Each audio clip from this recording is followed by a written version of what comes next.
and I specifically picked religion and culture, trying to see the impact that these two concepts individually has on reproductive choices for women in sub-Saharan Africa and the Middle East. Oh, thank you. So when I was in class, my professor was discussing genetics and human genetics, genomics. It was a bit confusing as a philosophy student who has no medical background. So, being a philosophy student, I look at the best way to fuse philosophy into my course, which was Masters of Bioethics. There is a misconception among people when you hear genetic testing. Most of the misconception that I've come across is that it is gene editing, which after reading various books on medicine, I also discovered that it was not. Genetic testing is a process where embryos are tested and screened for genetic disorders before they are implanted. So it's a process that is carried out in line with IVF. IVF itself has a lot of ethical complexities. Now, putting that with genetic testing, I mean, it's a lot.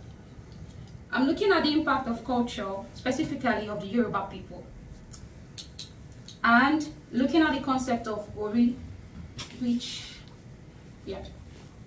The Yoruba people are one of the major ethnic groups in Nigeria, and Ori, which it means head, literally, but the ontological implication of Ori means destiny, and it's linked to the African concept of personhood. So when I look at genetic testing, in line with this idea of destiny, the questions I was able to ask my professor is, with this embryo, what determines the fate of the embryo? Is it the Orisha, as the Yoruba would say? Or is it the medical practitioner, the physician, who is testing this embryo? What happens to the Ori? In Yoruba philosophy or in Yoruba culture, we say that the Ori is a fixed destiny of a child, of a person. It determines a lot about their well-being, about everything. And this view impacts people, women especially in Nigeria, when it comes to making reproductive choices. When it comes to taking processes like IVF, pre-implantation genetic testing. Screening of the embryo for genetic disorder is not an option most women in Nigeria would take. And the reason is because they see it as tampering with a child's destiny, with a person's destiny, a person's fate. And that is because, let me go back a bit, let me go forward a bit. Previously, before medical advancement in Nigeria, we had a term in Yoruba, we say abiku. They are children who are born to die. And at a certain age, these children fall very, very sick, always sick, and eventually die.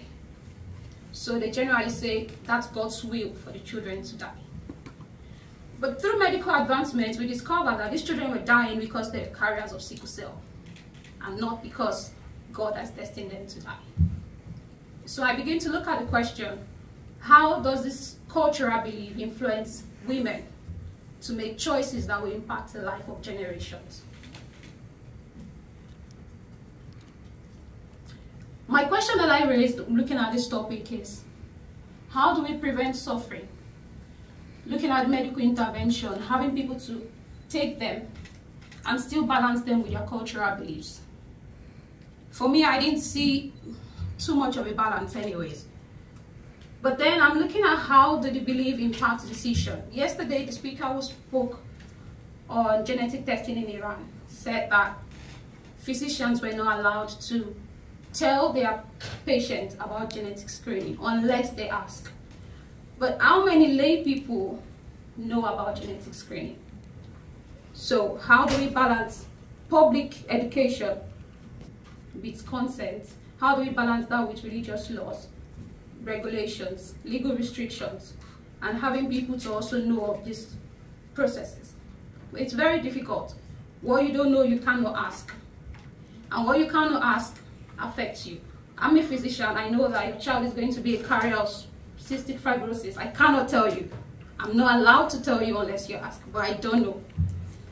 So looking at all of this, My question is, Orisha, the deity that created fate for the people, as the Yorubas believe, is he aware that children are carriers of sickle cell? Is he aware that women are going to be laden with PCOS? Is he aware that women at the end of the day would be carriers of cystic fibrosis that would not allow them to have children who would be healthy, but then they'll return that children who would die? My point of view, PGD might not be the answer to genetic disorders, but the knowledge of PGD goes a long way in impacting reproductive choices among women. IVF is not something that is totally accepted in all regions in Nigeria. Aside from lack of utilization, it is because the process itself is very expensive. So how do we allow access, reproductive access to healthcare? Countries like the Middle East, reproductive choices are based sometimes on religious laws. In Iran, they say that in most Middle Eastern countries, I think Pakistan, Iran, you must be married before you are allowed certain reproductive options. If I'm a single woman and I do not want to get married, or I'm pregnant, if you are a child or a girl who was raped, and she has certain conditions that warrant her to have these reproductive choices, she might not be able to do so because she's not married. So these laws often restrict women's access to reproductive choices, impact their choices to the utilization of certain reproductive technologies, including PGD. My point of view is that in making of all of these laws, bioethics, legislation, jury consult, jurists, all to come together to factor into it women's reproductive rights, informed consent, and access. Thank you.